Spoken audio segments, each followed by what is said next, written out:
Hi, I wanted to share my experience with Pop On Veneers. I've got some discoloration in my teeth. They're not terrible, but they're kind of noticeable because I've got some fixed bridge work on both sides on the top from missing some teeth genetically, so it's getting to be where my natural teeth are a little more discolored around them. I also have some crooked teeth towards the back. Tend to make a weird gap when I smile, so I was hoping to try to cover all of that. The impression kit, super easy. Watch the video, make sure you know what you're doing. This is what I got. Come in a nice little case here.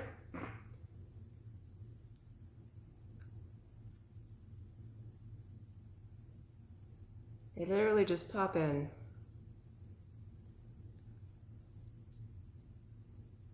Here, a little bit of a snap.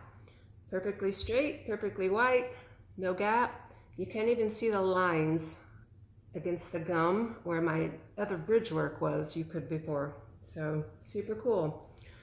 These are the Hollywood white. They're very, very white. If you're looking for something a little more natural, I would go with natural white. I have a little bit of a lisp still, but it's only been a couple of days. I'm getting used to them. They at first felt kind of like whitening trays, but after a couple of days, they really don't feel like much. I think you get used to them, probably the lisp completely goes away. So overall, very, very happy, very satisfied. So pretty.